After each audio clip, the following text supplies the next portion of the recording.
Симаргл или Огнен-бог, бог огня и луны.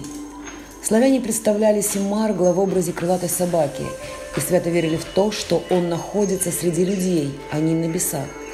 Легенда гласит о том, что он родился от искр, высеченных магическим молотом.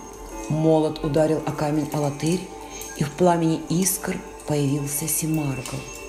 Также считается, что ночью он с огненным мечом охраняет мир от злых сил.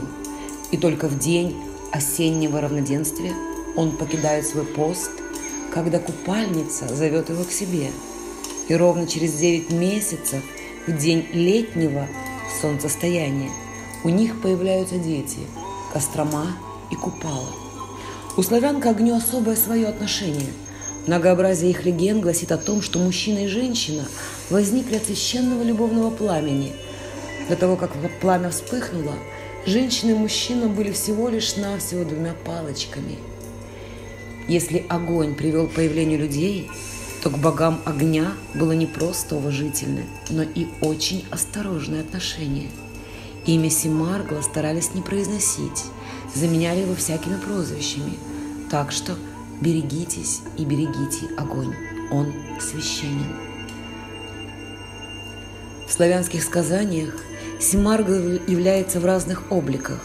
Иногда он предстает перед людьми в виде молодого воина, окаймленного языками чистого ирийского пламени. Также он может воплотиться в образе огнекрылого змея с головой сокола.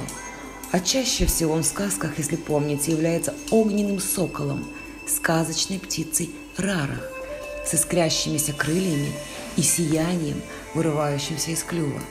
Но чаще Симаргла видели в облике священного огненного пса, волка Симуран, с крыльями сокола, за которым оставался пламенный шлейф. Во внешнем мире он прежде всего живет в душе каждого человека и защищает его. Если человек заболевает, то что происходит? Поднимается температура. А это значит, что пес Симуран верно пришел на помощь и сражается с хворью. Поэтому и говорят, что не всегда надо спешить сбивать температуру, а дать возможность внутренним силам человека победить в битве за здоровье. Огонь Симаргла очищает еще от страхов и тревог, болезней и врагов. Есть такое поверье. Как-то ехал огнебог Симаргл по долинам, перескакивал через речки, и подъехал он к широкой ростани, где лежит белый Алатырь камень. А на камешке том надпись: «Как направо поедешь, богату быть, налево поедешь, женату быть, а прямо поедешь, живым не быть». Удивился Симаргл и, конечно же, поехал по дороге, где ему где живым не быть. И наехал он меж высоких гор на войско Кощея. Захотели слуги Кощея отобрать коня у Симаргла. Осерчал Симаргл. Начал он жечь силу черную, прогонять слуг Кощеевых. Потом вернулся к горючему камню и подновил надпись: «Где прошел Симаргл, сын Сварожич, там была дорожка прочищена». Вот в этом и есть смысл всех огненных чисток и защит. Славяне славят Симаргла 14 апреля, когда на Руси расстаются зимой. Ритуальное пламя сжигает Марену, а Симаргл своей силой растапливает последний снег. Также отмечают праздники, посвященные богу огня, в день осеннего равноденствия и летнего солнцестояния, который как раз-таки происходит сейчас, в день бога Купалы и в день Перуна. У костров раньше собирались юноши и девушки, пели песни, играли, прыгали через пламя костров, славили бога огня и просили о здоровье, счастье, защите, любви.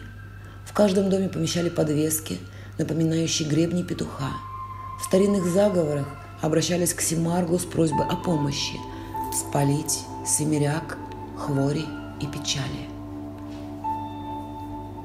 Симаргл Сварожич, велик огневожич, спали боль хворобу, очисти утробу, у чада людину, у всякой тварины, у стара и млада ты Божья услада, огнем очищая, мощь душ отворяя, спаси чадо Бога, да сгинет хвороба, тебя прославляем, к себе призываем, ныне так буди от круга до круга, тако бысть, тако еси, тако буди.